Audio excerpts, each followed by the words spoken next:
so that students have opportunities. Were you guys just catching up to everybody else? And like, Kind of, but we weren't the only one. We were leveling the playing field.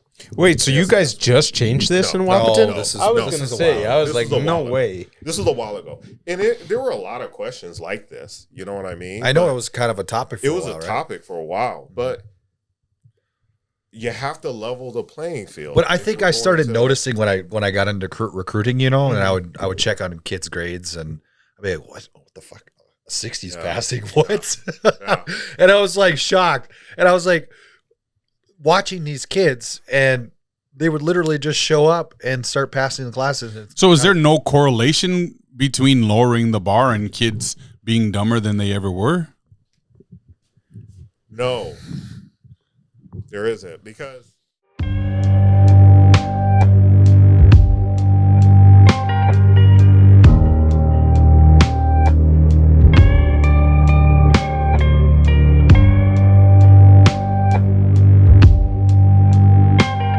Welcome back to another episode of Ill Ego Culture Brands Red Tape Talk. I'm your host, John Nostos, a.k.a. Ill Ego CEO, and I'm here with my two counterparts, Dion Mustache Larry and Cody Big Meat Malk.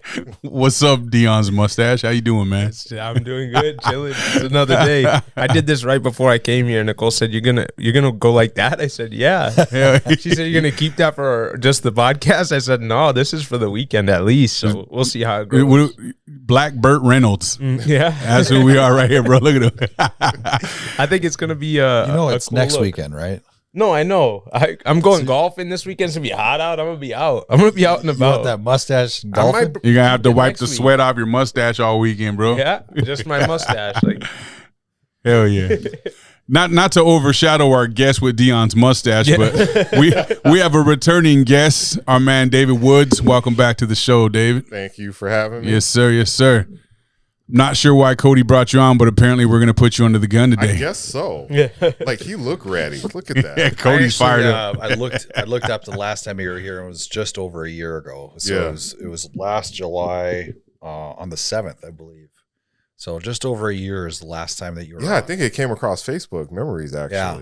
So, yeah, I did see that. But the reason why I wanted to bring you on is because there's a lot has changed in a year. A lot has changed in a year. And I would say all three of our perspectives has changed dramatically, especially Yeah. mine. Yeah. Maybe not so much these guys, but my perspective on a lot has changed in a year. And I guess I've become More racist. Mm.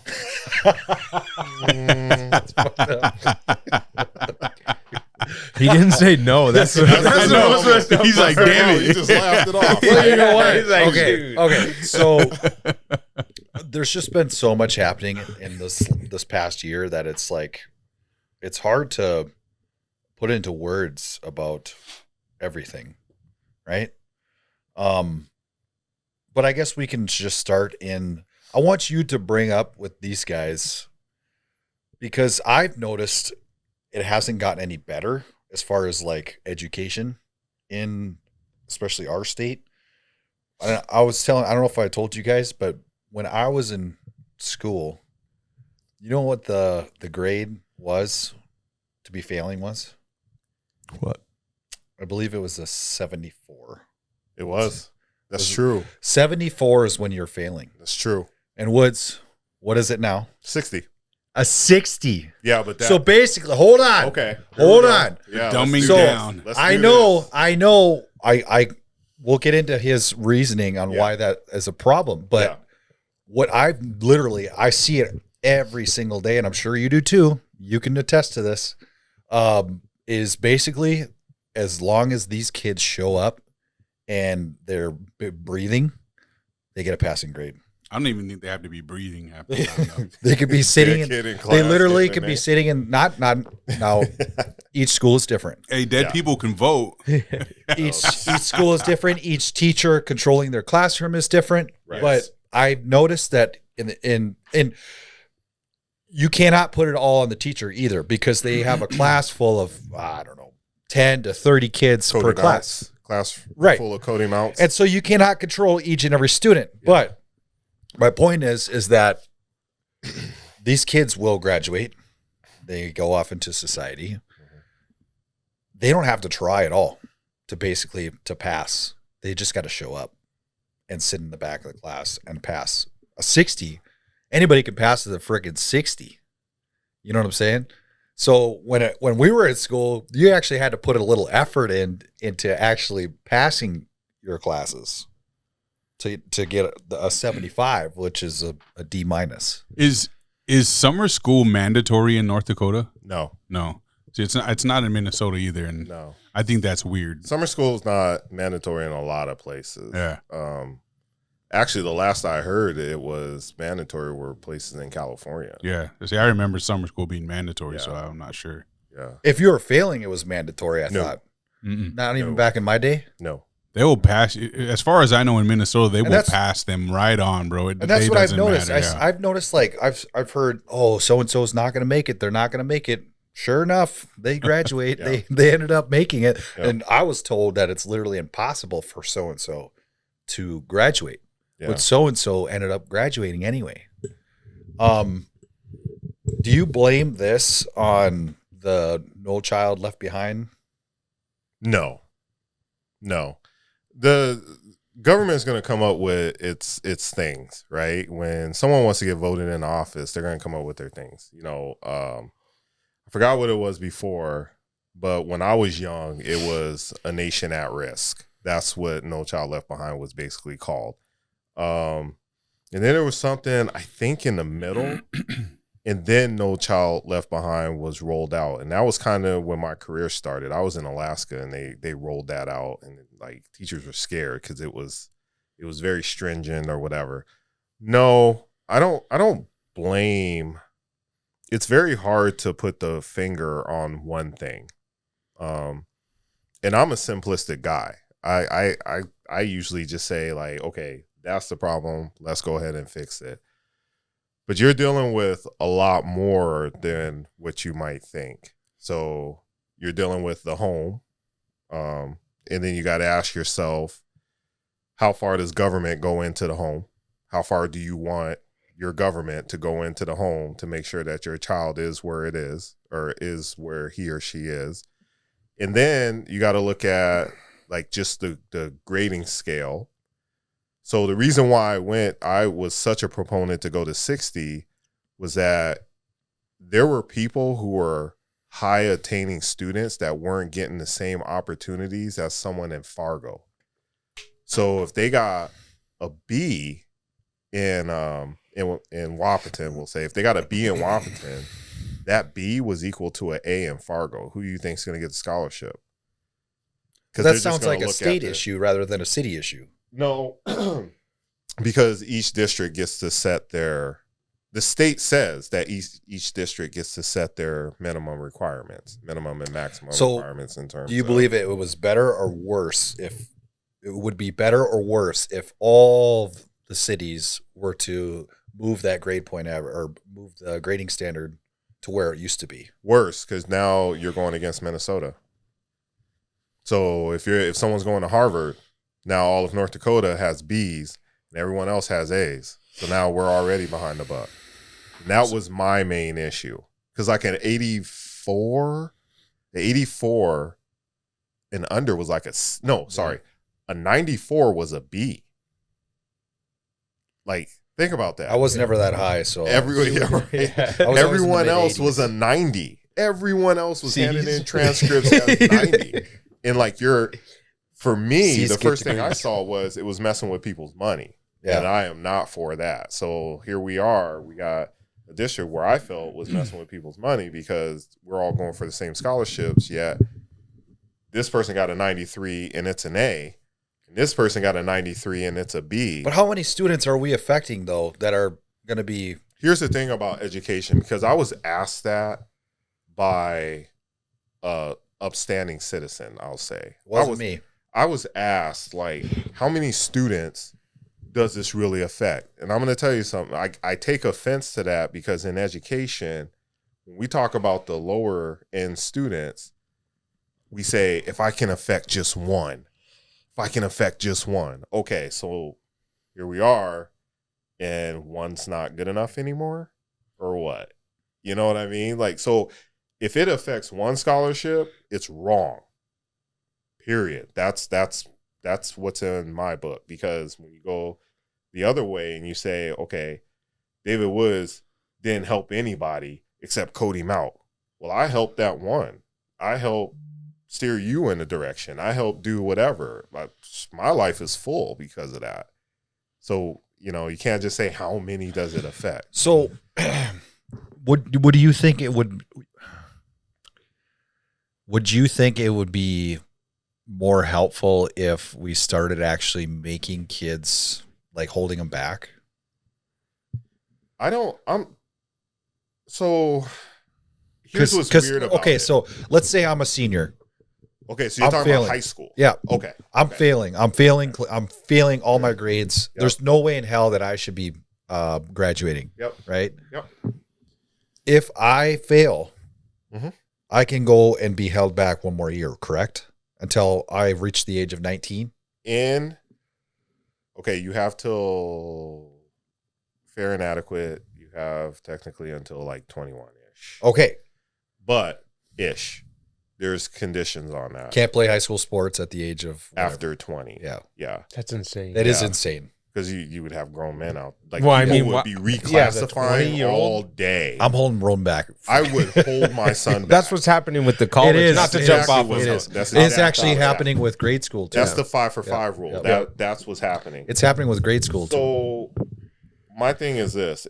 What was your question? I was saying that if I graduate or if I'm failing all my courses or failing, I shouldn't be graduated. So would it not be more beneficial to our kids to be held back if they're not going to make it? So if you are failing a class and that class is required to graduate, then you would take that class. So when you say you have to be a little careful, because when you're saying like hold them back for a year, they might have just failed the semester class and then they didn't walk, and then they have the option to go to summer school. And so they would get their diploma after they satisfy those credits. But they have to reach a certain, like every single year, freshman through senior, they have to take certain courses, correct? Correct. And they have to pass all those courses throughout the 4 Incorrect. years. Incorrect. Only certain courses. Yeah. So those certain courses they have to pass Correct. throughout the 4 years. So in Washington, it was speech. Like speech is one of them. You have to pass speech. So right? let's Fargo, hypothetically, you let's say that doesn't happen then. If they don't pass speech, If then they don't have pass to. those certain courses throughout the 4 years. You got to take it at some point. Again. Yeah. So What you're doing is you're Okay, but sectional- what I'm saying is there's absolutely no way that any student's going to be held back. There's no way. Say they didn't retake the class, would they be held back? Yeah. But Has that ever could happened? be- yeah. Yes. How A often lot of does that people just happen? don't Every get year. degrees, Cody. I don't know if you know that. Every I don't know about that. year. People don't get GEDs. That's a fact. Every year. That's a fact too. Because I was in There's alternative school. there's remember? probably a very, very, very, very it's, minimal. It's more than you think. It's more than you think. Definitely. Here's part of the problem. Which you're falling into a trap. It's not a you trap. don't realize. It's not a trap. It is a trap. It's not a trap. It It's is a because trap. I'm seeing it, Woods. It is a I'm trap. seeing You know this why? every single day. You know why? Every Because day the I see it. generation before you thought you were a piece of shit. And it's not you. It's Well, the You're a previous- nerf, yeah, dude. okay, You were right, wrong. right, You're a right. nerf. They were wrong. But the previous generation always thinks that the next generation is shitty. That's how it goes, right? And they're like, these kids are gonna. Are you saying Gen come Z's not here. shitty? I'm saying that they're not going to destroy the world. I'm saying that we will be okay. But we are supposed to be progressing as a society, not regressing. You are saying the same thing. Bullshit. You are saying the same things that Bullshit. the baby boomers said about Yeah, your but parents. we're fucking calling out baby boomers now because they fucked it up for everybody else. In what way though? In I what way? mean, in a lot of ways. In a lot of ways. I get what you mean. Like those people are more trusting of of Government and everything. Like, we're going to be taken care of because that's what they were told, and that's that's the type of education they got. They also And now made we things know way better. more expensive. Yeah, Like the things they owned and kept for so long at And you low were prices. supposed And to, that- and then you were taught, like, stay Pass it with your along. job Yep. and get your retirement and work your time, Yep. and you might be limping at the end, but you're going to be able to do, Yep. and we know better now, right? But it's the same with those. Like, think about that generation and the generation before them that fought a war. So when they fought a war, it wasn't televised. So people were like, I'm going to war. I'm going to war, you know? And they went out and sacrificed, and God bless them. But then when Vietnam came and they started televising what's going on out there, it was like, oh, hell nah. That's crazy. Like, what? What are you talking about? So each generation after is going to know a little bit more. They're going to get a little more discovery than the generation previous. But the generation previous always thinks that the next generation is going to screw up America. Now, I'm not saying that Gen Z is a bunch of morons. What I'm saying is I think Gen you Z. That is what you were No, saying. no, I'm not saying they're dumb. I'm saying they're lazy, and they are lazy. Yeah. The reason why it concerns me to have the grade at where it's at is it just seems that we're just making it easier for them not to Lowering the bar. try. You're thinking that it's lowering the bar. Yeah. But what you also have to understand is there's, in my case, what I was talking about is there's a such thing as, you know, you're pricing people out of a living. You know what I mean? Like, the bar is not fair. It just wasn't fair. If everyone in the nation, which they cannot do, if everyone in the nation said a 74 is an F, I have no problem with it. But when you have moving targets where So is that where something like the Department of Education should step in on? So here's the thing that really ticks people off. The Department of Education has as much power as the states let it have. Education is a state's right. Period. That is Constitution. That is okay. The states have the rest of the rights, right? Education is one of those. So the only way, and this is what happened with A Nation at Risk and No Child Left Behind, the only way that the overall federal government can control what happens in education is, one, if it's fair and adequate, so they have to get rid of discrimination and things like that. And then number two is if the state says, you know what, we will take your money, and then the federal government says, well, if you're going to take this money, then you have to accept our rules. Those are the only two ways. Other than that, a federal government cannot come in and say, you guys are going to do this. Don't a lot of states depend on the federal dollars, though? That's how now you're learning that's how money works, right? Like, you take my money, you play by my rules. And so now here's the thing. North Dakota, as much as you want to critique North Dakota, and I'm not saying you personally, but as much as people want to critique North Dakota, you get a damn good education in North Dakota. You go to some other states, you're not getting what you're going to get here. You're just not, right? And it's wide known. It's wide known. Like, if you want to be a news broadcaster, you get trained in the Midwest, and you get trained mostly in North Dakota. If you want to be a pilot, you get trained in North Dakota, right? At UND or some aviation school here. So a lot of good things are happening here in terms of education. But it's not perfect.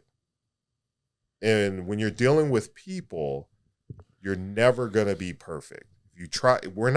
People aren't widgets. You don't just create and then send it out in the world, and create and send it out in the world. Some people have to go out in the world and get their asses kicked, Cody Malk, so they can learn lessons and be a productive human being that will start questioning things. And it's not wrong to question your government. It's not wrong to question the education that your child's getting. You know what I mean? But you got to know the environment, what it is, and education is a very difficult one. So why isn't there like a system in place in regards to, like, you're talking about scholarships and shit like that, where they identify that there's this uneven opportunity from one city and state to the next, instead of each school trying to say, well, let's lower the bar so we can match them so we can have an equal opportunity to scholarships. Why doesn't the scholarship committee or whatever board is responsible for that look at the overall and say, hey, look, we have to grade this on a curve here, because in Minnesota or, in North Dakota, Fargo, North Dakota versus Wahpeton, it looks like a average is a B average over there. So when we're looking at scholarships, we have to bring them up. So here's I hate answering a question with a question, but I'm going to do it this time. So tell me this. Why, with your business, Mass Carne, I'm going to put that out there. But anyway, why with your business won't you offer smaller portion sizes? People are fat. Why don't you offer smaller portion sizes? Like what? Because you got the problem? Fat people like me that complain. Well, I'm giving people their value. So that's what the scholarship committee, they're a private organization that is going to give people what they need based on their value. Now, right. If the value but if is they're a moving target, yeah, that's what the problem is. That's what I'm saying. So like if the value, there's no equality in what people's values are because they have different systems. You know what I mean? They're created differently. Yeah. So like, so the example of Moscone would be, well, some people can afford to buy that, some can't. Right. You know what I mean? But when it comes to education, if it's just simply the fact that they're being graded on a different percentage, then that seems like you could adjust that and fix it. Well, you can't tell if you're giving out money, you can't tell a private business what to do. Sure. And you can't tell them how far they need to go into their research to do that. Yeah, I would say it's more like a resume. If you were going to hire somebody for a job and you see this resume versus this resume, but this one has it, you can't grade it on a curve. You're just gonna be like, well, this one looks better. Let's go with it. And so by even knowing, that just seems weird. And see, but the example was for that I was using your business for was, okay, but there's people that want this, there's people that want that, and you're like, yeah, but I'm giving value for what I see what the economy is. But my point is, you're a private business. You could do what you see. No, I know, but as far as like the scholarships go, you would think you would look at that and say, well, okay, like that. Here's an example I would use. Let's just say Moscone accepts all currency. Yeah. Right? Yeah. And a $20 burrito is maybe a 60 rupee burrito to somebody else. Yeah. I'm not going to look at that and be like, well, technically they're different. I'm going to do the math and say it's the same amount. So whoever gives me the money first gets it. How come they don't do that with the really percentages? Good example, but there's no way in the hell you're doing that because you can't accept all that money. Like you're not gonna have your workers or you constantly do conversions because but you want the best when you're giving scholarships. You want the best quality, candidate. You want the person who truly has that grade point average and that smarts and that intellect. You're not just going to say, well, they grade them higher over here, so I'm going to take them. But technically that B average over there is the same, if not better. Mm-hmm. But until they decide to lower the bar over there, I'm not going to give them scholarships. But it's not that. They're just going to look overall. They're just going to see the resume. They're going to see the resume. Right. And they're going to say, why would I get beat? No. Because they also have people to answer to as well. So then you guys will fluff your resumes to make it look like it's the same to get the scholarship? Is that what you're saying? Or that's a different. Those are two different things that you melded together. How? I'm legitimately asking. I'm trying to understand it. Because to be the same, right, is not fluff. The bar is just the same. The bar is the bar. And if you don't have the bar the same, it's a moving target. It's going to be a moving target. Now, to answer your question, people fluff resumes every day.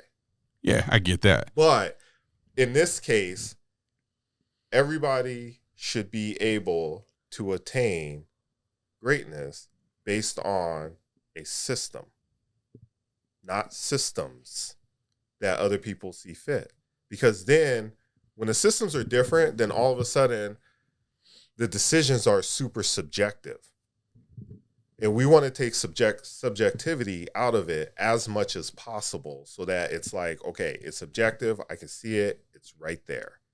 Now, people have tried to do this with other things and it doesn't work out because, it's a people thing. But as much as we can in education, we want to try to have as much objectivity. We want to take as much decision out because it's like, this is the bar. That's where we're at. So it's not like we're lowering. A number can be interpreted in many ways. So that 74, right? The 74 is based off rigor. So is the 60. 60 is based off rigor as well. You can have the same rigor and still keep the bar on the same level. How? Yeah, I'm confused by Because that. if you have, Sounds like DEI to me. well, if you give me a paper that's like, if you give me a paper that's an F, right? Unknown caller. They're going to put a 73 on it, or they're going to put a 59 on it. Paper's still an F. But if it's an A, you get that much closer to the 60, and you're getting that Wait, much. what? If it's an A, you get that much closer to a 60. to your passing grade. That's what I'm saying. If you're failing, If you get an A, what? what I mean is, if Yeah. you're failing class, you get your paper right. You get an A+ on it. You perfect paper. Mm. You're getting that much closer to your 60, which is going to be your passing the class, versus a 75. You're talking about averages. Yes. Oh, you're talking about averages. That we could go all day on averages. Like if All you I'm did saying, like a paper words. or whatever. It's fucking 2026. Yep. There's AI out there that can convert a 75 in grading standards versus a 60 grading standards. You cannot tell me that they don't. Well, make that wasn't. Here's the thing. That wasn't the only thing that was changed. Now there's districts that would give like a. They didn't give a GPA. They just gave a number, and that also was messing over some kids. It was it's the same thing. There were districts that weren't offering AP or dual credits. Same thing. Like, so it's not. I should have said at the beginning, you can't pick one thing because it was a massive overhaul of how things were done. Like, we were behind in a lot of things in North Dakota. Weren't a lot of AP, weren't a lot of dual credit. The way that the grading scale was given on the transcripts were different. Schools were having to convert. Things were given to universities, and universities were kicking them back saying, hey, you need to convert this. We don't know what this is. And you're still seeing some of those things because there's different grading scales and stuff coming out, and that's just a different story. But it's an overall overhaul of the grading scale, the systems, to make everything more objective so that students have opportunities. Were you guys just catching up to everybody else? And like, Kind of, but we weren't the only one. We were leveling the playing field. Wait, so you guys just changed this No. in Wapaton? No, this is- I was no, gonna this is a say, while. I was This like, is a no while ago. way. This was a while ago. And there were a lot of questions like this. You know what I mean? I know But it was kind of a topic for it a was while, a right? topic for a while, but you have to level the playing field. But I if think we're I going started to- noticing when I got into recruiting, and I would check on kids' grades, and I'd be like, what the fuck? 60's Yeah. passing? What? Yeah. And I was like shocked. And I was like watching these kids, and they would literally just show up and start passing the classes. And So is there no correlation between lowering the bar and kids being dumber than they ever were? No, there isn't. Because here's the thing. Now, see, this is the difficult part because now you guys are pulling the researcher part. You guys are pulling out the PhD now, right? I would have to see that. Now, are you talking North Dakota or are you talking nationally? Or are you talking, Let's just say in general. okay. In general, I would have to see. There are a couple of factors. There's a couple of data points that I would have to see that, like, the kids are attaining less by what? Less graduation, less attainment of jobs. Are are kids coming out and all of a sudden they have like lower level jobs, or like, what is it based off of? Well, I mean, it would be hard to say less graduation because they're passing them for anything now. And I mean, I should have said instead of less graduation, like less grade point average, or yeah, but then that's subjective too. Like, yeah, because you still lowered the bar to get into institutions. Yeah, are they not able to get into institutions anymore? Are we having less engineers come out? Are we? Well, there's a lot less people going to college now. But what are we blaming that on? The poor college system.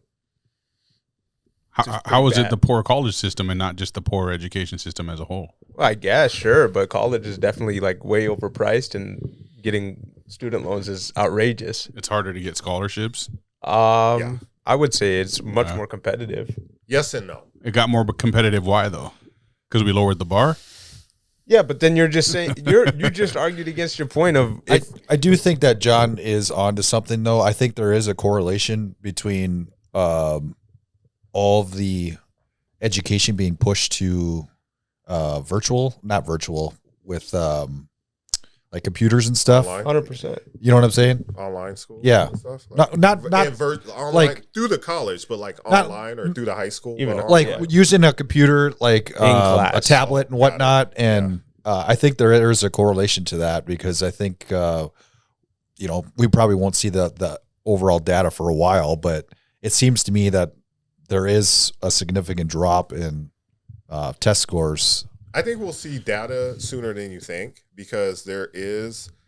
Is there a push to go back to textbooks? There's a lady that has something being pushed in North Dakota. I can't remember her name. I think I've seen that too. I know I've seen one nationally. Yeah. But when we went and toured the Capstone Academy, they are all textbooks. There's not electronic in that place. Yep. And that was very appealing to me. Yeah. Because I think that we do need to get away from Woods. I cannot get these kids to sign their name. What do you mean? They can't. They don't know cursive. cursive. They don't know cursive. They don't teach cursive. So they can't. I know that, but they can't sign their name. Yeah. And you know how they do it? They print their name. Yeah. They're like, I don't know what my signature is. They were never taught cursive. What do you want them to do? What do you want them to do? But that's weird. Teach that shit. Yeah, I mean, I think that's what do you weird. Mean? You're the educator. It seems like a lack. Here's the thing, though. Like, I can't fight. I can't fight that. I can't. I'm not saying. No, I know. Yeah, I just mean as a whole. Look, my biggest concern is for me. It's personal experience, right? Like, I'm dealing with a kid who, by far, is not good in school, failing by a long shot, but somehow passing grade after grade after grade. Yeah. I've had meetings with counselors who have literally said without saying, I'm like, so this kid's just going to move on to the next grade and not really legitimately pass algebra and they're just like, technically, yeah. And they say it with disdain. They're like, yeah, this sucks, and there's nothing I could do about it. A school counselor, you know what I mean? And it blows my mind because I don't remember it being this way. And I have kids who are extraordinarily smart and excelling in school like crazy, and you wouldn't know the difference if you looked at their ability to move on to the next grade and the next grade and the next grade. Do you guys is there any like, I don't want to call it repercussions for lack of a better word, for people that get held back? Like how many students you get held back? Is there any repercussions or anything like that?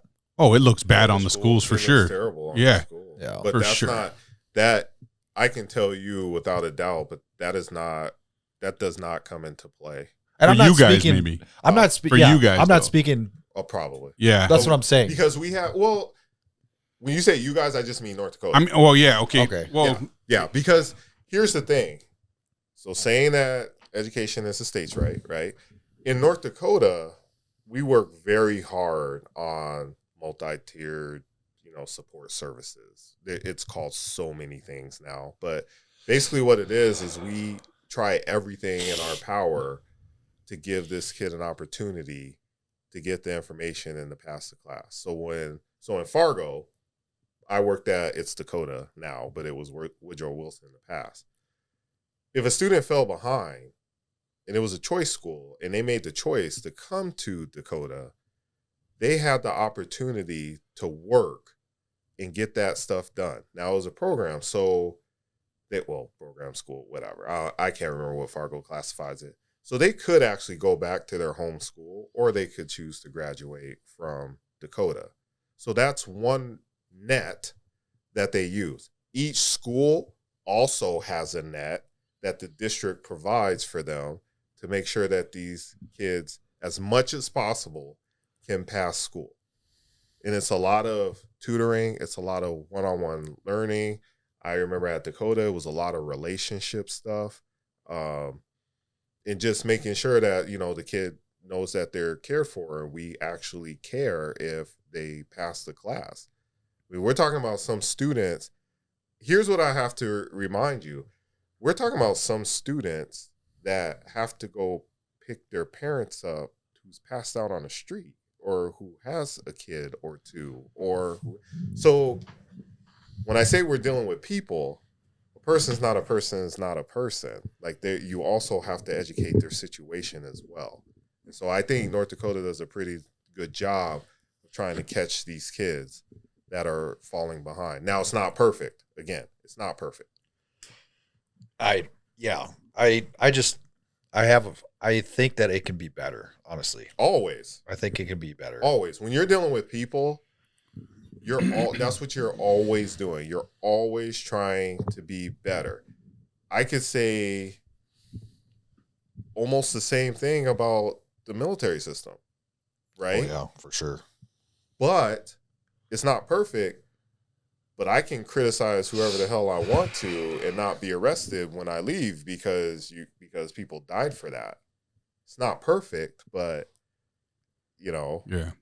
I guess my thing is, I fear, and again, like in my personal situation, I fear like what the real world's going to have to offer these kids when they get out there, because they got all of these, boost up in education to say, hey, did you know if, unfortunately your parents were alcoholics and you had to care for them, so we helped scoot you along. So when you get into the real world and your job wants to fire you, just be like, yeah, but I took care of my drunk parents, so can you give me a pass? Like, as much as I get where you're coming from with, we have to try to help each individual in their personal situations. Yeah. It doesn't really set them up for the real world. So great on the education system. You got them graduated, but now what?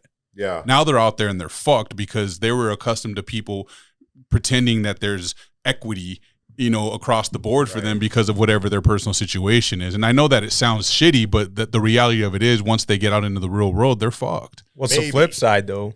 What do you mean? What's the flip side of that if we don't help them get through? I don't know. I'm not saying I have all the answers. I'm just saying, like, to think that because you're scooting them along, you're doing a good job in the education system sounds like a swing and a miss to me. You know what I mean? I don't think it's a good job either, but I don't think there's work for it. There's not a great alternative to it, honestly. I mean, if we want to talk about the military, there's a pretty good answer. Yeah, just do some fucking push-ups and figure it the fuck out. You know what I mean? Like, that's the thing, though. It's like, they're screwed, maybe. I mean, I get it's a big maybe for sure. I would be an example of that. Okay. Yeah, so I'm a perfect example of that. Okay. Yeah. And you know what? So am I. Yeah. If it wasn't for sports, I don't know where I would Same be. here. Right. I literally failed whatever. the class in high school and had to retake it the next year. Yeah. But like junior year, I went to half of school basically. I didn't even freshman year. I was on some other one. Yeah. I thought. See, the difference for me is it was my mentality. I was capable. Yeah. I was always really smart in school, and and if I wanted grades, I got grades, but I didn't give a shit. Yeah. I was more into the streets. I was more into trying to be like my dad to make sure my dad liked me and would want to see me more and shit. So I wanted to be as hard as I could. It wasn't that I was incapable. I made the choice. So me being able to climb out of it logically makes sense. Most people don't have that. Most people who are just not smart enough aren't fucking smart enough, and if we pretend that they're smart enough and pass them, we're setting them up for really big failure. But what's the bar for smart? I don't know. We keep lowering it. You got a good point there. Well, the bar, that's the thing is, usually, if a student gets someone in their life that like guides them, and it doesn't have to be, it could be for just a season, it could be for just like that's how we meet people, right? I had that too, so here I am again. Usually, that's what I mean about the relationship side, right? Yeah. Usually, if you get somebody in your life that's like, that's bullshit, stop. Yeah. Then you're probably going to turn out well. You're probably going to get that voice in the back of your head that says, okay, this person, I really don't want to disappoint this person. Right. And I think everyone in this room had that one person, right, that you didn't want to disappoint. And so realistically, that is the thing that I think schools in North Dakota, I can speak for North Dakota, schools are working on right now, is trying to find that person. Now, schools in North Dakota are working on it so hard that they are trying to get people, they're actually studying demographic data and trying to match that data with their staff, right? And I'm a product of that. Like, principal came to me and said, David, I need you back. I need you here. I need people that look like these kids, that can share your lived experience and whatever. And I was like, cool. You know, like, that's how it is. That's what it was in Fargo at the alternative school, right? Like, I had really good relationships with not just kids of color, but just kids in similar situations. Maybe they wanted to play football. Maybe they just wanted to lift weights. Maybe they wanted to talk about being in the hood, like whatever. But it's that commonality that I think in North Dakota we're working on. Now, I can also tell you that in the case of Moorhead, they are also working on that same thing, because I know some administrators from Moorhead, and they're trying to work on that same thing where they're trying to get that relationship side in, where they can, like, hopefully crack some heads and be like, okay, look, you got to set yourself up for success. Because realistically, when we talk about, like, when I ask the question, what's the bar? What's the bar for stupidity? What's the bar for being smart or whatever? Realistically, the bar is if that child has someone in their life who they respect and who they are afraid to disappoint. That's education. Yeah. That is education. I can tell. What if it's the wrong person, though? That's the problem. Like even in the Minnesota system, sports is a huge thing. Huge. The sports themselves within the school system 100% overlook grades. 100%.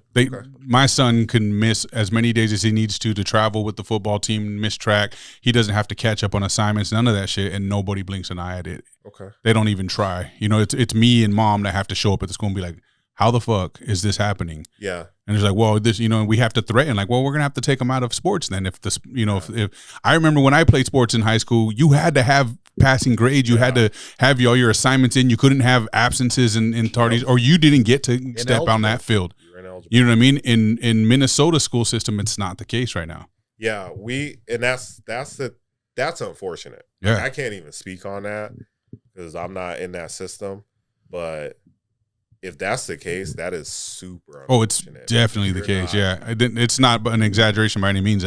Right. I want my kids to do sports and do well in school and do all that shit. Yeah. But I'm being torn between having to choose, like, man, if you can't do this, you can't have that. Right. You know what I mean? And vice versa. And I'm looking to the teachers who spend most of the day with my kids and, like, what's going on here? And coaches, like, how is this allowed? I don't remember it being like this. You know, as a parent who went through a different system when I played sports and did all that shit, it baffles me that it's even allowable. Yeah, that's unfortunate because I know in North Dakota, it's very strict. Yeah.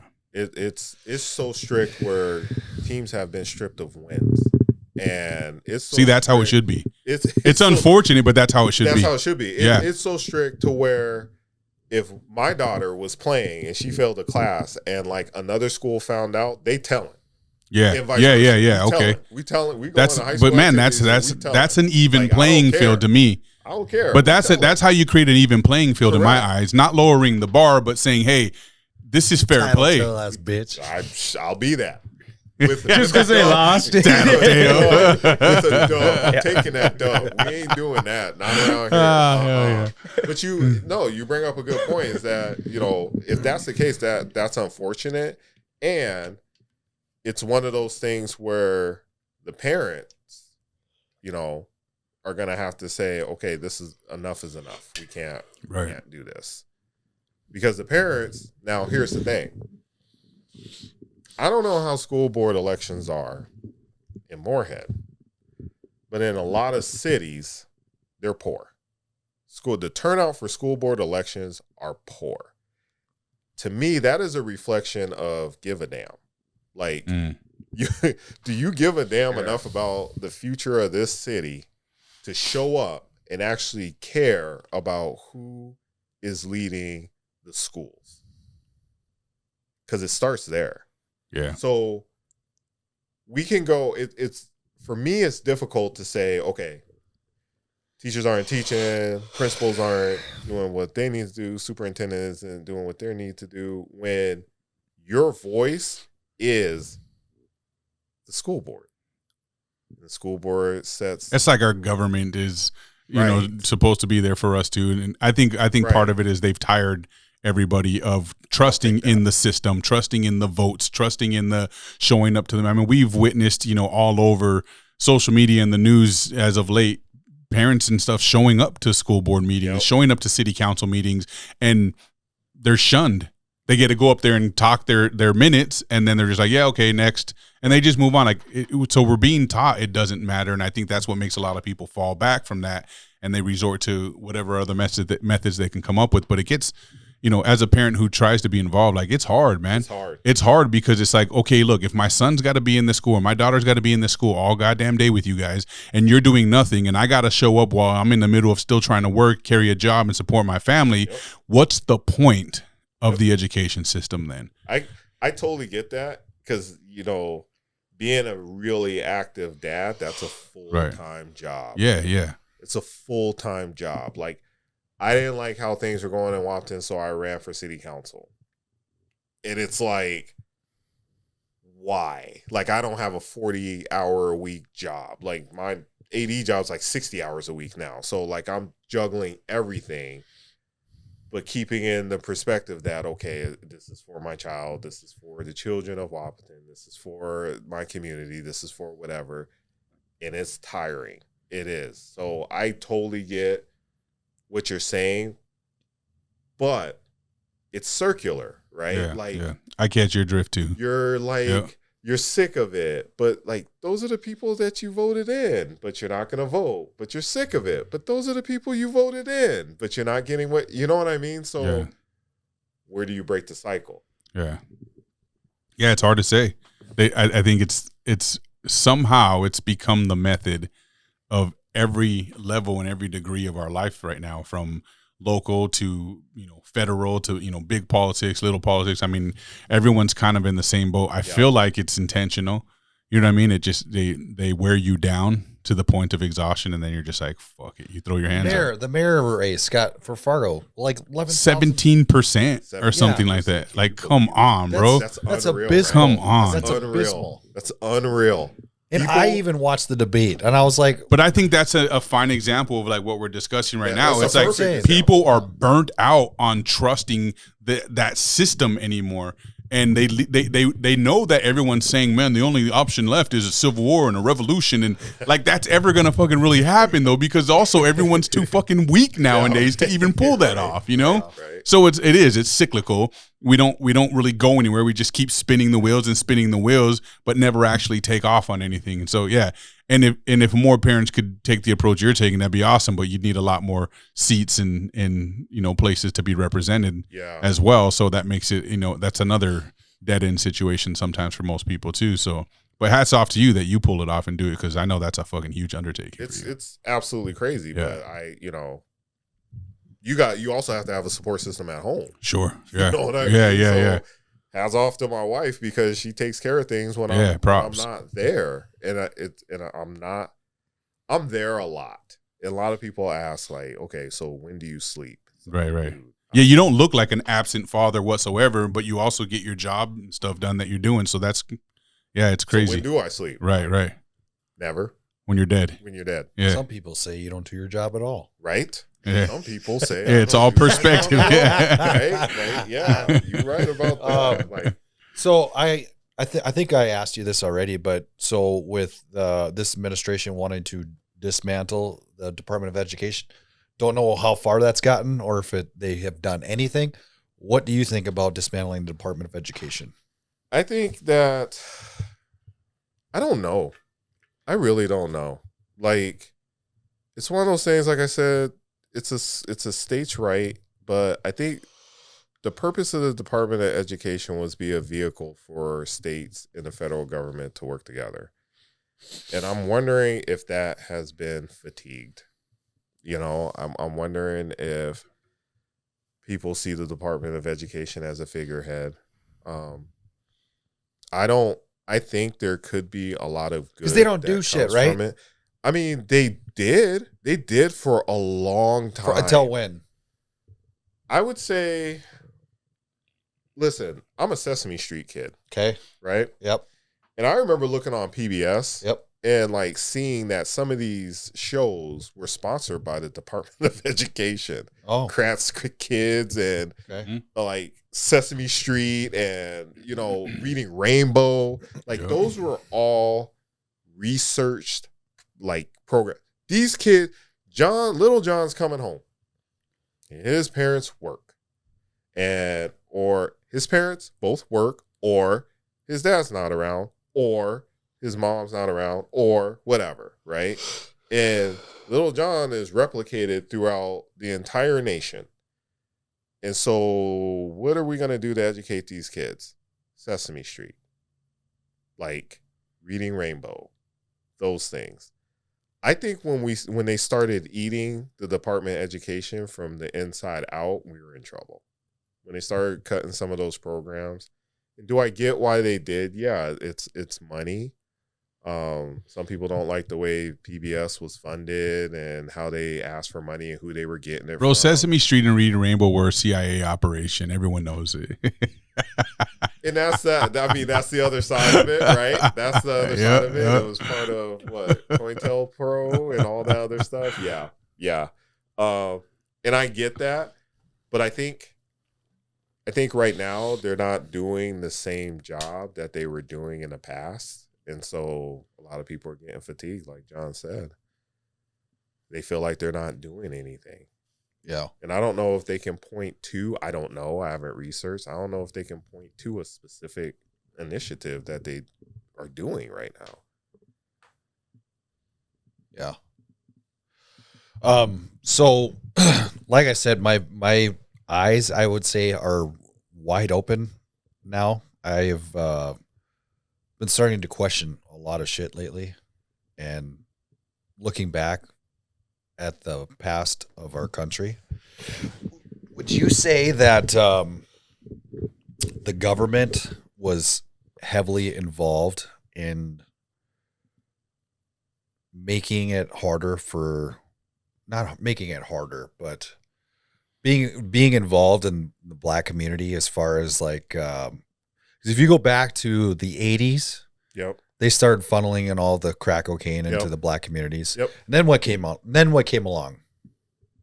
What, the crack epidemic? Gangster and rap. gangs? Gangster rap. Yeah. They implemented a gangster rap, right? Have you noticed? And that was definitely CIA funded as well. Have you noticed that when they just defunded the U.S. aid, that it's been what 2 months in a row that there hasn't been a rap song on the Billboard top 20 or top 40?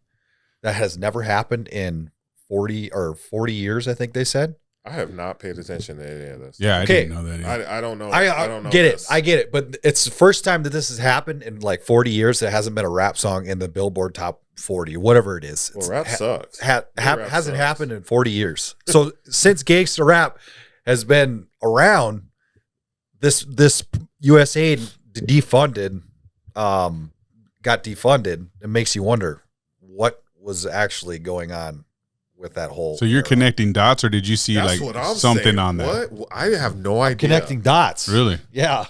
I have no idea Interesting. what you're CIA. talking about. The CIA was involved in the black communities. They funneled They were. crack cocaine. They did. They used the what is it? The whole southern border. Colombia. Yeah. Yeah. All that shit was all CIA. Yeah. They funneled in crack cocaine into the black communities. They mainstreamed gangster rap, which is why you see rock music basically nosedived and disappeared. And now you have what you have. You have people like Sexy Red who are platformed, mainstream, have no talent whatsoever, but these kids, they're still banging that music, and you see all the problems that we're having in this country. I think it's all connected. Like I've always believed, even when I was in the rap game, there was this. Remember when Nas released "Hip Hop Is Dead"? Yeah. Okay, that was like the beginning of what I considered to be the dumbing down of society. And I used to rap about it. I used to say it openly. And if you look now, it's like legitimately come to fruition. Mm-hmm. The dumbing down. And I think it involves the education system. It involves the political platform. It involves social media. It involves everything that we're seeing going on today in society. This was all part of a process to dumb down society, because I think when the generation of people like us are gone, I think this next generation, and I know this is something you just covered, but they're going to be that much more easier to control, because they're going to be accustomed to the idiocracy of society, to the dumbfounded things that they're into now, like social media and being influencers. I mean, maybe they aren't necessarily dumb people, but they're more accepting of dumbness than ever before. And I think it's become such a, I don't know, like, everyone wants to be the same, right? Like rap music sucks today, but you know why? Because everyone sounds the same. It never used to be like that. If you heard a song, you knew whose it was. If you heard a style, you knew who coined that style. Unknown caller. I mean, it was never like that ever in the history of music or just social existence. Now, every rapper and every kid, every style is all the same now. You used to have categories of skaters and punk rockers and rappers. Now they're just all weird together. You know what I mean? Like rappers are wearing women's blouses and painting their nails and colored hair. That's what the punk rockers used to do back in the day. And the skaters, you know what I mean? Like, it's just, they've blended everything and made it all equity or equality or whatever you want to call it. And I think it was just all part of the process of dumbing down society, because there's a big agenda behind it all. And I couldn't tell you honestly what I think it is, but it seems pretty clear that this has been going on for a while and they're reaching their final stage. One thing I will challenge, because that's what I do. One thing I will challenge is that, hasn't it always been this way? Now, before you answer it, I want you to think about Elvis shaking his hips and that problem. I want you to think about who was the rock person that was brought. He was put in a hearing, Sammy Hagar or somebody. Yeah. You mean the guy who predicted what would be happening in 2025 in one of his songs from the 70s? Yeah. That Sammy Hagar? Yeah. Yeah. He's FBI. And what about, and then NWA and all that other stuff. My thing is this. Again, every generation thinks that the generation after it is idiots. The thing with us, with the four people in this room, is that we have had lived experience where we have lived in consumerism. I mean, first thing I did was I looked at John's shoes and I was like, damn, I missed out on getting those. Yeah. Like I'm kind of upset because we're sneakerheads, right? Yeah. I'm These are the Jackie Robinsons. Those are the Jackie Robinsons. I missed out on those, and that pissed me off. But anyway, we were stuck in consumerism, and then we started questioning consumerism and what that actually means, and like what we have to give up to be consumer. Now we talk about starting businesses and, you know, taking care of families and how in military life and stuff like that, where if we reverse 15 years ago, 20 years ago, we weren't there. Right. We weren't there. Yeah. And if you go further and look at that generation before, there's no way in the hell they thought you'd be here right now. No, there's for sure. no way. So I think, and I want to answer your question because you made a really cool point. I think that it's all been an agenda, and yes, it's always kind of existed, like rap music and rock and all that stuff. But I think there comes a point in time where I think even like the democracy that we live in, it was all kind of part of a test, and then it started to go really well, and then they had to pull back on the reins. Mm-hmm. And so that's what we're seeing is things went really well. Like, let's just say rap music, for example, it took off and it looked to be beneficial and lucrative. And they started to try to fix things. Rappers started trying to be like, you know what, we need to come together as community. Bloods and Crips united. You know what I mean? They started saying we got to take care of our people. There's better. We got money here. You know, we can be rappers, but we don't got to do. You know, and when they saw that kind of stuff happening, they pulled back on the reins. They said, okay, wait a minute. You know what I mean? As far as people like us who have evolved from what we were 15 years ago, I think we're all anomalies, because I'm one out of, I don't even know, hundreds of people that I know who have made this life transition or had this life epiphany. Most of the people that I know didn't. True. You know what I mean? True. So it's not like it's a group thing that happened. It's not like it's a system that was created for us to come about like this. I just think some people have certain circumstances, or their brains are designed a certain way that we get to see things for the reality that they are, or we always had a discomfort with being in there. Like me, I was really good at it. You know what I mean? I was really good. But for me, it was survival instinct. Yeah. I had to be really good at it because I didn't want to get consumed or destroyed by the culture that I lived in. But I was never truly comfortable in it. You know what I mean? I never accepted that that's just who I was forever. And I think that's part of what allowed me to get out of there and come here and have the epiphany I always talk about that I had here, is because I always wanted something different. I just could never see myself being like, this is my forever. I'm going to be the hardest gangster ever. I'm going to run the streets. I'm like, that was never for me. I did what I had to do because I needed to survive that life. But when I saw my out, I took it. That's a cool point that you just made, because that is truth. Like when you said that, I was like, damn, yeah, that was me too, you know. But if we're screwed, like, then that means that you didn't do your job with your children, because you didn't share your lived experience with them for them to be that way. Well, my kids are all better than me already. So yeah. So that's why I have hope. Yeah. You see what I'm saying? Like, that's why I have hope, because we have people who have done this and who have seen these epiphanies. And so I have 4 kids, and hopefully my 4 kids will do that, and your kids will do that. So now it just multiplies. And if we can, when I talk about relationship, if we can do that with another person outside of our family, then the seed just gets planted. So that's the reason why I have more hope that there's going to be people. Are you like teaching your us. kids to question everything? Everything. You can bring them on here. They will tell you, yeah, my dad says, because I said this in school, it is what it is when I taught. I said, here's the thing. You'll get the history book, right? And the history book will teach you from the perspective of who won, period. Mm-hmm. And then we live in a society now where I can go read Harriet Tubman. I can go read some of these other people that I've never heard about and hear their story and then get the other side, So, yeah, what you learn in school, the best thing for a child to do is to learn a fact in school and then question it. That's the best thing that can happen.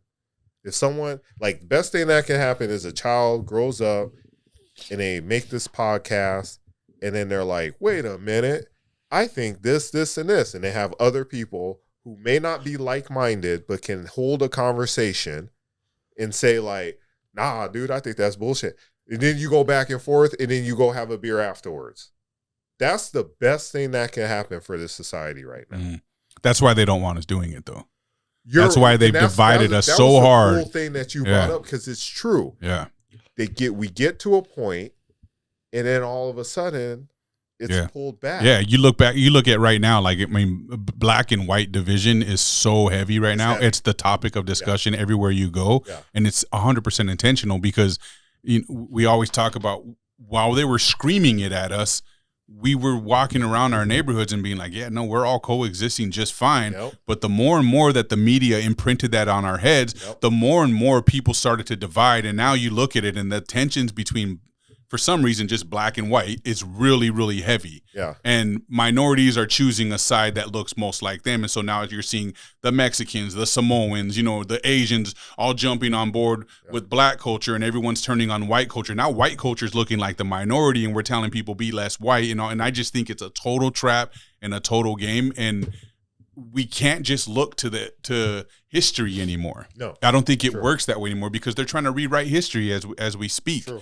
You know what I mean? And the more that they continue to impress that on current day society, like I said, when we're all gone, history will be have been completely. They're writing history as we go right now. Yeah. They're rewriting history and they're writing history for the future as we go, and it's going to look completely different than anything we ever understood history to look like. And who's to say that hadn't been going on the entire time? It has. You know what I mean? So I know. I say that. So it's like it's hard to even trust the history books about anything regarding history. You know what I mean? And then on the flip side of that, the people who were the losers, quote unquote, in history are now trying to stake claim to, well, we did everything too. Yeah. We're responsible for everything that exists, and it's the blacks and the Mexicans and white people didn't do shit but stole everything from us, and Elvis stole every rock and roll, and it's just like, holy fuck, if we don't get away from that finger pointing shit and all that, like, that's arguable though. You know what I mean? And I studied classic rock in history and stuff like that in high school,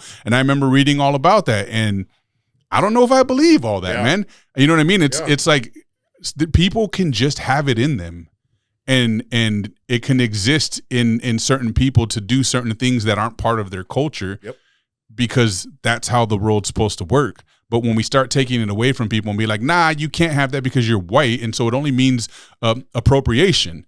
You know what I mean? It's just like, okay, cool. But then if we say that from the white side, it's racism. Problem. Yeah. You know what I mean? So it's like all that shit has to just go away, man. And we just have to try to find a way to coexist without pointing fingers and taking credit. And just say, look, man, we're all fucking human and we all exist, and we have to find a way to make that work. But they don't want that from us. I tell people this, if you want, and it's hilarious. I tell people this, if you want to know the real temperature of the world, if you want to know what's really going on, follow soccer. That'll tell you everything. Soccer is a microcosm of the entire world. Are you saying like soccer, like football, soccer? Like football, soccer. It's funny you say that, because I've been noticing all the Mexicans who fucking hated America last summer loving the USA right now during soccer. They went from, oh no, Mexico, well, USA it is. And I'm like, wait a minute, you said the flag was racist the other day. Now you're wearing all flag, bathing suits on 4th of July and representing the USA in the soccer. And it's just like, that's how you know it's a mind fuck that they're putting on people, bro. Because I believe a lot of these Mexican people, primarily when all the immigration shit was going down, truly hated America, truly hated people who, I seen people say, man, if you're waving that American flag, fuck you, I hate you for life. I don't care if you're my best friend, you're racist now. And then those same people wearing fucking swimming trunks and bathing suits that had the American flag in them on 4th of July. You know what I mean? And it's confusing to me, because I'm like, I thought you stood on some shit, but you don't. You're just following the crowd. And that's what they want. They want us to follow hey, this person looks like you, you should think like them. You know what I mean? And in reality, what we should do is just find out for ourselves what's real. You know what I mean? That's how it should be, but it can't be that way anymore because of social media, because of the internet. We're fucked. We're totally fucked. And when we're gone, the ones who grew up before all that shit was here, we see the difference, right? Like we were here before the internet. We were here before Google. We were here before computers and all that shit. We can see the transition happening. Dion and his homies, they're fucked, bro. All they know is what. All they know is what is right now. And so when they get older, they're gonna be like, it's always been like this. And those of us who were like, nah, it wasn't like this before, are gonna be gone. And then that's when the ruling class comes in. You do have a new normal, because I always use the analogy of the airports. Like, remember walking people to the plane? Yes. Like. Yes, that was pre 9/11. Pre 9/11, yeah. We used to park our cars in front of the airport. Yeah, and the person would get the ticket. We'd be standing next to him, and we would just walk, and we give a handshake or a kiss. The plane is right there, right? In the roads, when we left, you would see the plane fly over the road. Yeah, like it was nothing, and now it's like, if you are away from your car more than 5 minutes, you got SWAT. If you're away from your bag more than 5 minutes, you ain't catching that flight. Yeah. You are a mile away from everything else. And it just becomes the new normal. So that's what you're talking about, is like things becoming the new normal. And if you travel the world, you can see the difference, right? I always tell a story about because this was right after 9/11, I started working for the airline industry, and I was flying to Africa. Before I flew to Africa, I was moving. And so I was packing all my boxes and shit like that and unpacking them. And I had this double-edged blade. It was a box cutter on one side and a fucking knife on the other side. And I kept it in my laptop bag because that was the only place I could keep it where it wouldn't get packed away, because I knew when I got to my other place, I had to unpack boxes. I ended up traveling with that blade in my fucking bag. The only place that should have been an issue for me was here in America at the time, right? Because they cared so much about all that shit that just had happened at 9/11. But when I got to other countries, it was nothing, bro. I was traveling with this knife from here to London. I ran through security, through X-rays and everything in London, and then I got to, I went to London on the way there. Or I went to Chicago first, actually, then to London, and then to Africa. And I went through security in all three of those places, and nobody ever saw it or just didn't care that I had it in my bag. It was the craziest thing. But to me, it was like, it's just here in America. Some of these things are just happening here in America. They never used to travel the world. Now, because of the internet and social media, the very issues that we have here are exactly happening in Europe, exactly happening in other, nations. That never used to be a thing. Yeah. The internet has made that possible. You know what I mean? They had George Floyd incidents in Europe. Exactly at the same time we had that here, they had the same experience, and then it turned into the same consequence as well, rioting and all this stuff. And it was just like, that never used to happen before the internet. Now that we have the internet, we're planting seeds everywhere and creating the same systemic bullshit that goes on everywhere else. And it's just the weirdest thing in the world to identify for people who seen it before it was like that. So but for this new generation, it's going to be always the way it was. Is ignorance bliss then? Oh, fuck yeah. I've been saying, no, it is. I've been saying that, bro. Like, ever since I feel like Trump turned his back on us and fooled all of us, when we were just like, hey, this doesn't look so bad, this might be the guy, and if we're going to go to war, like, this is the guy we want. And then he just became this complete, absolute monster. And I'll always say, it's not what everyone argued before we voted for Trump that they were right, because there was never any proof or evidence of that. It's a completely different type of person he became that threw us all for a loop, right? But it was still always something wasn't right about that situation, right? Trump was always a bad guy. We just didn't see it at that time. And I feel strongly that my mind changed because I was following my own understanding and my own path and not letting other people tell me how I had to believe or following my crowd, right? My people were thinking I was some type of way because I didn't believe the same shit they believed in, but I never saw it the way they saw it. Yeah, I had to see it a different way from my own perspective, and it was never, oh, they were right, he's racist, or they were right, he's this. They were wrong at the time about all that. What he is today has nothing to do with what we were arguing about before. Yeah, I could see your point there, and that's because if you lived in New York in the 80s, you knew Trump. Yeah, well, in LA, he was cool with all the rappers back there. Everyone thought he was the man, bro. He was the billionaire. All the black culture loved him. They thought he was a pimp, and all the women that he had was okay and fine and damn. No one gave a damn about who he was with or not with and how he treated them because it was dope. He was a billionaire. Trump was the man. You know what I mean? But then all of a sudden, even the people who knew Trump from that era were like, oh, he's racist and he hates blacks and he hates Mexicans. And I'm just like, what? I don't see it. When? Right? Where? You know what I mean? Only other than they're saying that about him. Yeah. So I stand by that was never, in my eyes, true based on what I understand. Yeah. But when you look at what the popular vote is on social media and across the internet, it can change minds for people who don't know any better. And so that's why I say this new generation, man, they're doomed. One thing I want to bring up, a good point about the whole media-driven thing. Did you guys see that picture with that little black woman on the subway? She was surrounded by all those Patriot Front guys. Yes. Oh. Clearly a staged picture, but... Oh, yeah, it was fake as hell. So she was sitting in the seat. You know what Patriot Front is? Yeah. Bunch of white dudes with all the Proud Boys type shit. Right? Yeah. Yep. It was a subway that was full of these guys, and they were all standing around her, and she's just sitting here like this, staring at the camera, right? So that was being blasted all over social media. Okay. But then the people on the right were sharing a picture of the black guy that was stabbed that girl in the neck. Oh, yeah. So then they were sharing like, whoa, you're going to talk about this, but what about this? For tap. And it was just like, dude, do you guys not realize that that's a trap? This is what they want. They're paying for this. It's intentional. They are paying for this. Do you know we talked about this? We talked about, and you were mad. You tried to Bullshit. hold. He tried to hold himself. You were mad. I've got him fiery a couple times. You're full of shit. I got him real Smokey's fiery a like- couple times. I was sitting here saying, sometimes it's just better for them to. It's better for them to have us pick a side than to just actually see what the seminal issue is. And sometimes it's like a small issue, but they just, they need you to believe their side. Right. And I think one of the points that John's talking about is, like you can be dead right.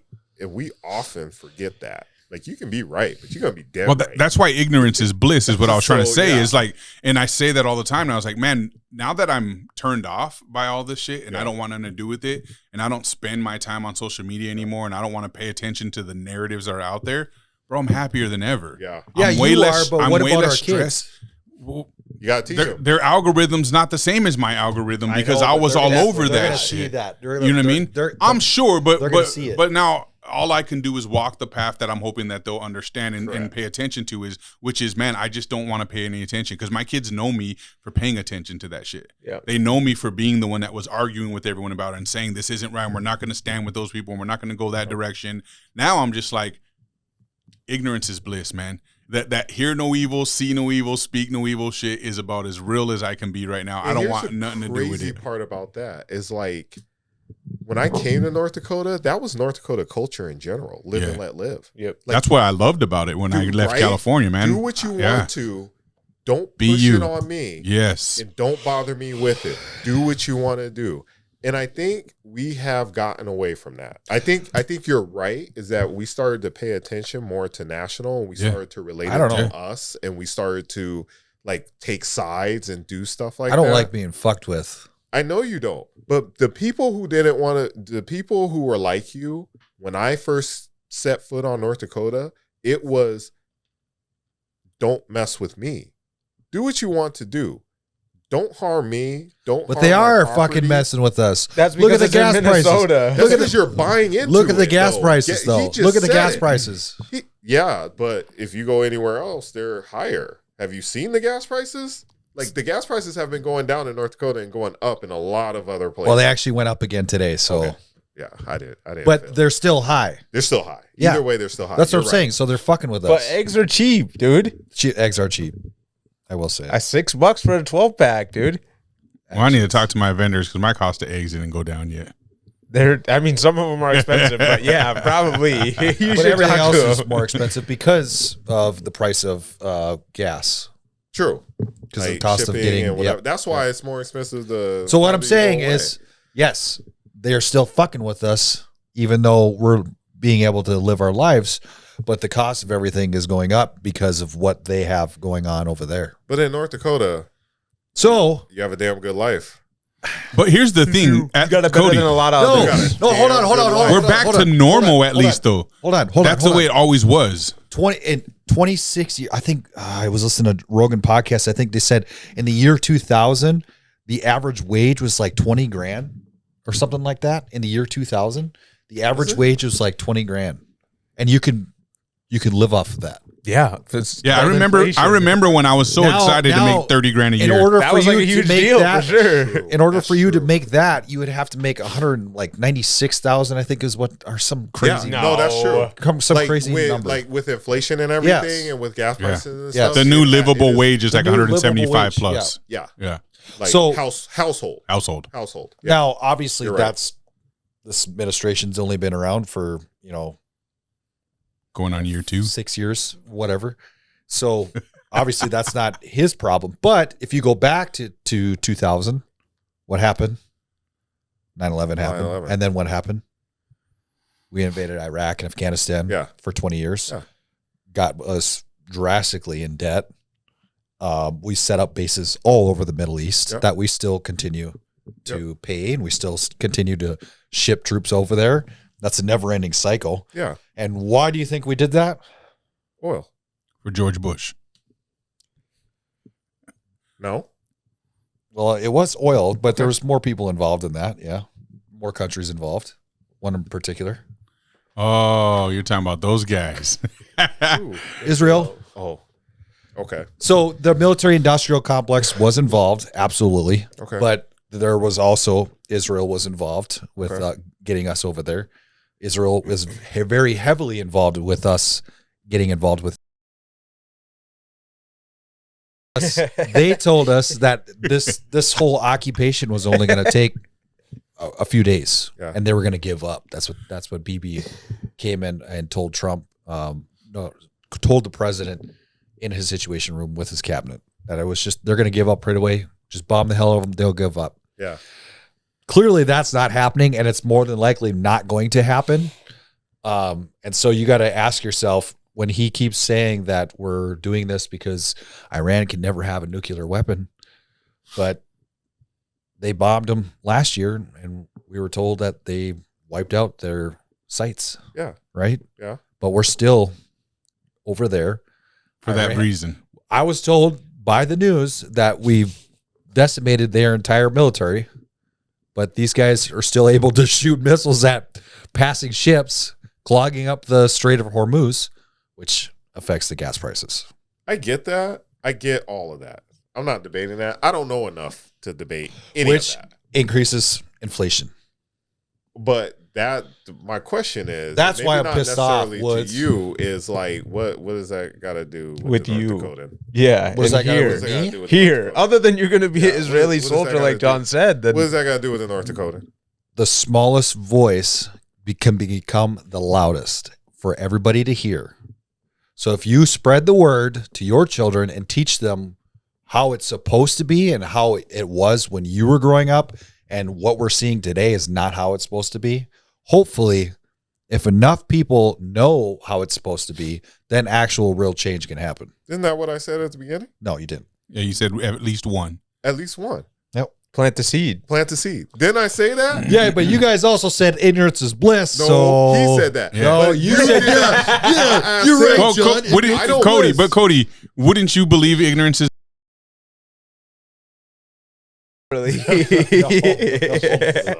I recruit people in the North Dakota Army National Guard. All right, And they can go to Israel if they Let's get want. one thing straight here. Yeah, you better say. We recruit people in the North Dakota Army National Guard. for now? No, No, that is good. ladies and gentlemen, don't listen to this guy. He's a Yeah, I'm the one who brought.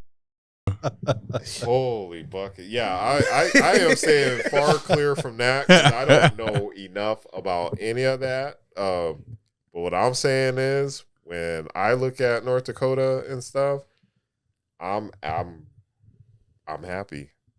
like I said, I've been paying attention a lot, and there's a lot of stuff that is not making sense to me, and that's where That's what made me stop paying That's attention. the problem, though. That's Yeah. that's the most frustrating part. Because That's totally what turned me off. Was the paying attention part was getting to me too much, where I just had to shut off. And you're not getting only because there's knowing used to be half the battle. Now knowing doesn't mean shit. Yeah. There's nothing we could do about it. Okay, fair enough. Do you know who Julie Fedorchik is? Yeah. What do you think about her? I don't know. Because she's a enough state about her. rep. I don't know enough about her. Did you know that she voted to bury the bill that would have released the names of people in our government that used the slush fund paid for by taxpayers that had sexual harassment claims against them? I read that. She I didn't buried that. read that. She I didn't buried read that. the whole article, but I saw something scroll across my phone with something like You that. can look it up. That's facts. She also voted against Bayer and Monsanto, who are pesticide companies. If you were to get if you were to get cancer, you cannot sue them. Yeah. She voted for those guys. Yeah. that's insane. Yep. Lots of people did. Well, she was one of them. She's our rep. Yep. It doesn't matter. I don't give a shit about anybody else, but she's our rep. Yep. So when you're talking about people that affect change in North Dakota, she just got voted back in. Yeah, like Not even close. But- No, it wasn't. But we can go back. We could keep going back and say like, okay, how many people voted for her?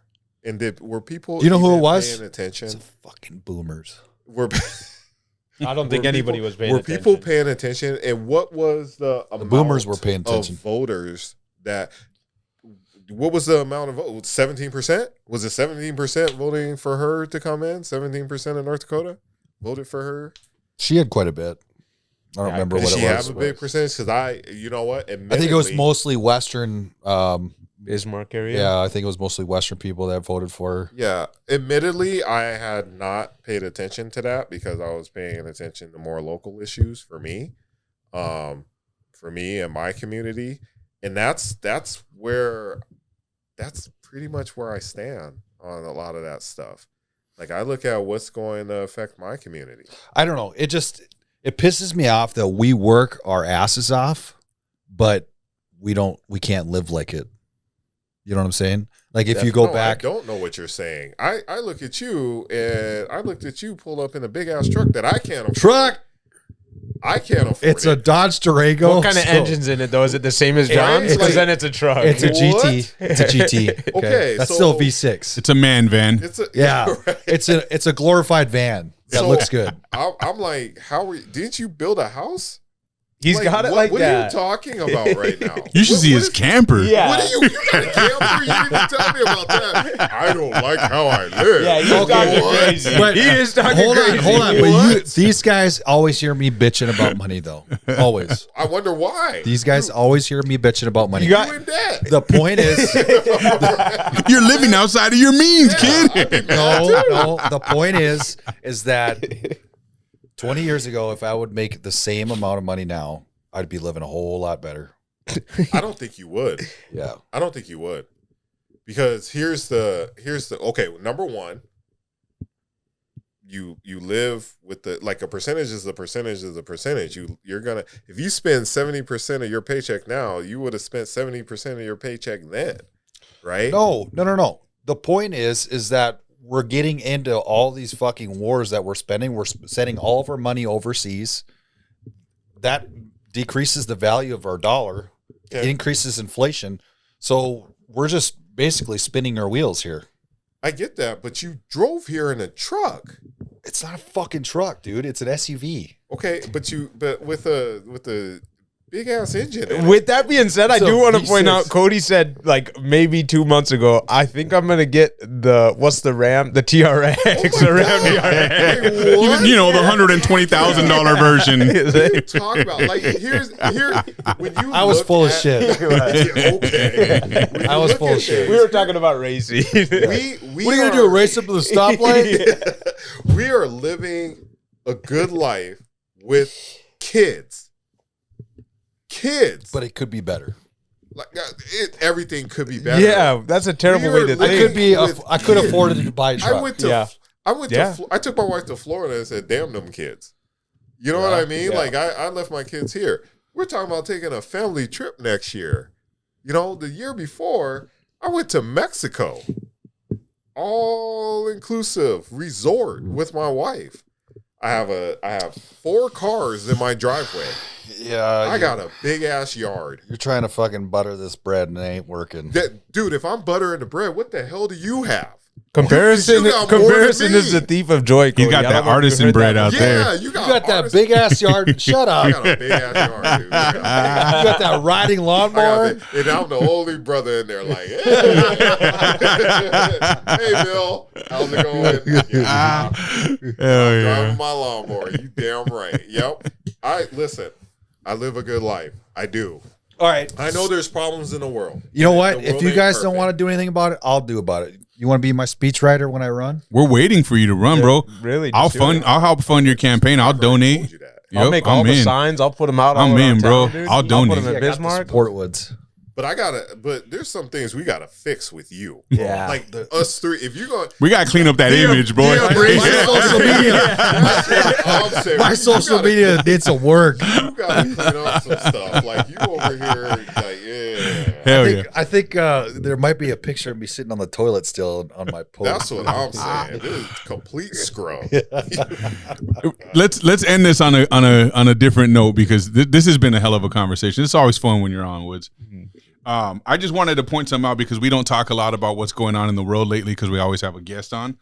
But my son sent me, Angel, he sent me a link that scientists have just taken a post-mortem human brain tissue and having it control robots.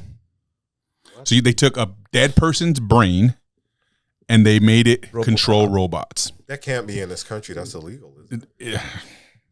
Not for scientific research. Yeah, Nothing's illegal, bro. If you But sign off that's on a real thing that's happened. Now, just take that in, bro. A dead person's brain tissue is controlling robots right now. What happens when they figure out how to trigger the memory in these dead brains? You could have been dead for 10 years, and all of a sudden you're laying in this science room, and you're like, what the fuck am I That's doing how you here? live forever. I was just in heaven. What's That's going on? You're RoboCop, like, literally. that's creepy stuff to think about. That's But your total, soul's like, not there. right. But if that's possible, do we actually have a soul? I don't want to be brought back. If our brains can be connected to computers, I think doesn't that we mean are that we are as biological well? Computers, though. Yeah. So then, do we really have I souls? think so. I'm gonna stick with it.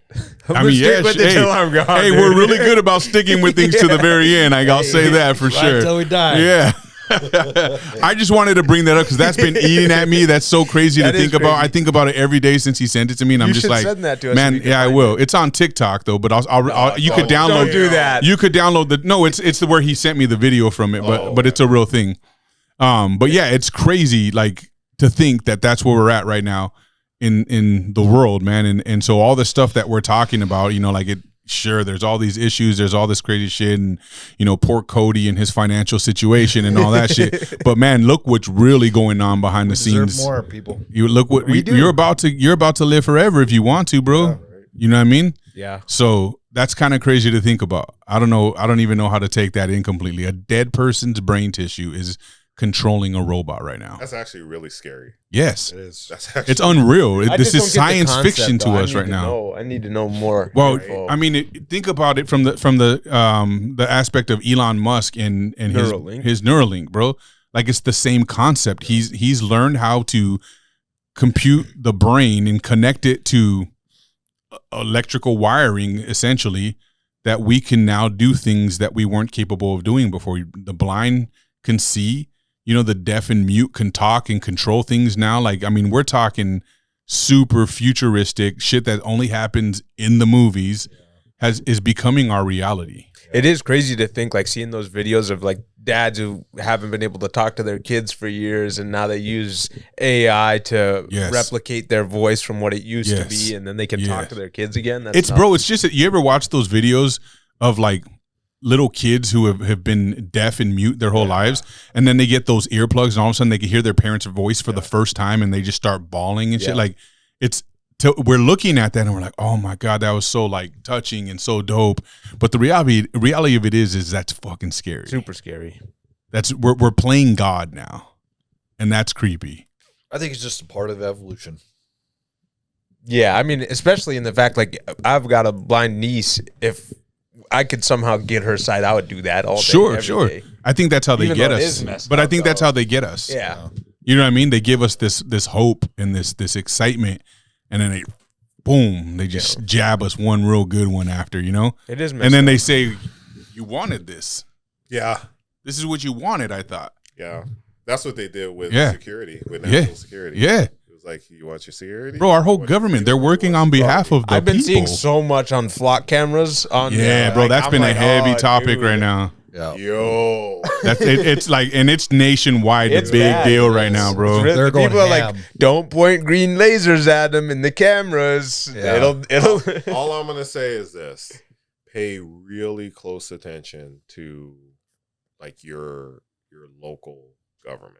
Yeah. Like, pay really close attention, because I was told that in North Dakota you have no, like, if you're in a car, you have no like Privacy. expectation of privacy. Yeah. Because I questioned it. I mean, it came up in a meeting, public meeting. It came up at city council. In No more road handies. And I was like, Is that yo, against the rules? I was like, but Driving see, impaired? Here's the crazy thing is, okay, they did that, but in the past, they did when they gave you tickets when you ran a red light. Yeah, that's been going on in California since I was a teenager. Right. And then they stopped it because it was like the Supreme Court said that's illegal. I think it was Supreme Court. I'm not sure. But they said that's illegal. That's an invasion of privacy. So I don't know. But if you're breaking the law, See, at the same time, you know, Where's that's the always the line? argument. Yeah, that's No, always I'm the good argument, on though. that, though. That's petty crime. We got more important stuff to worry about. You would like to think, but that's why they're trying to do away with the police department so they can implement all this shit. Yeah. They had a woman that was falsely identified stealing a package.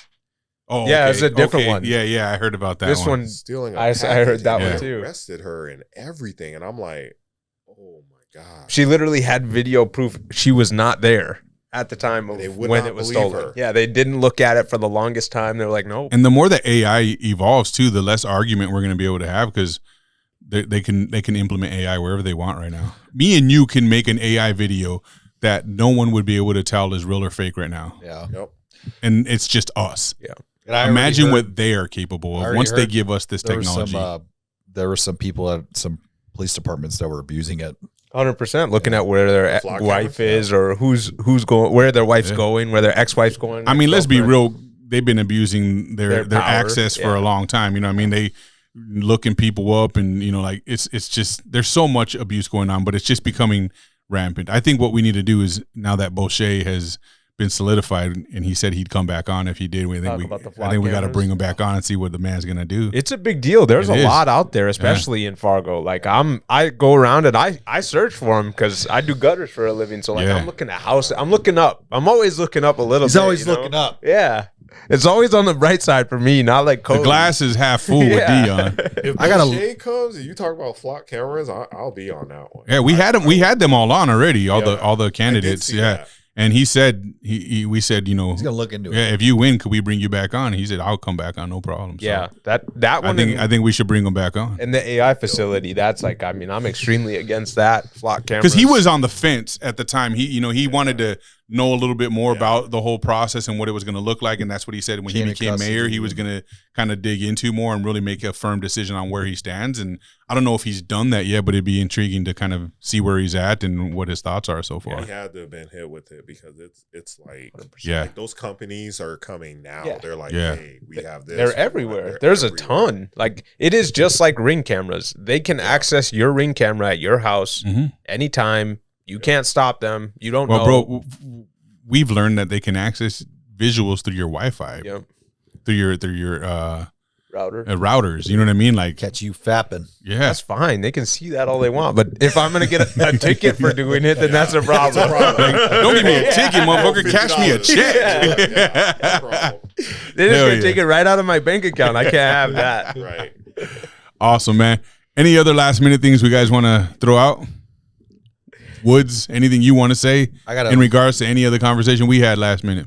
No, it was a really good conversation. I agree. I enjoy it, and the thing with me is you raise kids and you help kids. You help them be better consumers. You help them question things. You help them do all that stuff. And I don't think the future is as doomed. Because I was a knucklehead, and and I'm okay, and hopefully I'm influencing people to do the right thing, and I hope that continues. I think you're walking the path, man. Of a lot of people who I find are on neutral ground, I think you're the most level-headed person on neutral ground. You take a good stance. Your position is hard to argue against, and you make really good defense of your position throughout our conversation. So I respect it. I don't always respect people who stand on neutral ground. Yeah. I feel like they're just trying to duck Yeah. everything. You know what I mean? But you're not, and I respect the hell out of that. So I appreciate you coming on and sharing your point of views with us, man. Thank Cody? Yeah, I think I got to live forever because Yeah. every generation needs a big meat. Yep. Every generation. That's facts. Yeah, I don't even know if we should do an outro. We should just shut it down right after you say that. Every generation deserves a big meat. Yeah. Period. Music. Cue music. We're done. All right, everybody. Thanks for checking us out. Don't forget to like, subscribe, share the channel. Tell your friends about us. Don't tell your friends about us. Talk good, talk bad. It doesn't really matter as long as you're talking about Dion's mustache. Peace.